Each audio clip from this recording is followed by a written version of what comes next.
পুরান ঢাকার ২ দশকের রূপান্তর, মহল্লা সংস্কৃতির প্রাণবন্ত জীবনকে উপজীব্য করে রাজধানীতে শুরু হয়েছে মুনেম ওয়াসিফের দৃশ্য শিল্প প্রদর্শনী ক্রমশ। প্রথম দিনেই দর্শকদের মুগ্ধ করেছে এই প্রদর্শনী। বান্ডেল থাকলে প্রতি সেনমানিতে টাকা বাঁচবে। বিকাশ সেনমানি বান্ডেল কিনে জিতুন প্রতি লেনদেনে। ৪০০ বছরের ইতিহাস আর ঐতিহ্য বুকে নিয়ে অসংখ্য মানুষের গল্পে প্রতিনিয়ত মিশে যাচ্ছে পুরান ঢাকা। শহরের চেনা সরুগলির প্রাণবন্ত মহল্লা সংস্কৃতি, আচার অনুষ্ঠান, উচ্ছল এক শহরের মুহূর্তবন্দি করেছেন চিত্রগ্রাহক মুনেম ওয়াসিফ।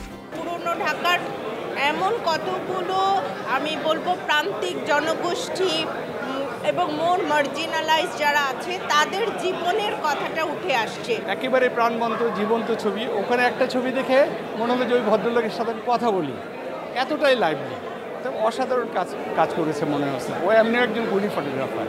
২০ বছর ধরে পুরান ঢাকার রূপান্তর ধরা পড়েছে তার ছবিতে। সেসব ছবি ও পুরান ঢাকার জীবনের গল্প নিয়ে বেঙ্গল শিল্পালয়ে শুরু হয়েছে দৃশ্য শিল্প প্রদর্শনী। এর নাম ক্রমশ। এক ক্যামেরা দিয়ে আমি প্রায় ১২ বছর ছবি তুলছি। আমার দুটি পা ছিল আমার ভ্যারিয়েবল লেন্স। কাছে যেতে হলে ২ পা এগিয়ে যেতাম, দূরে যেতে হলে ২ পা পিছিয়ে যেতাম।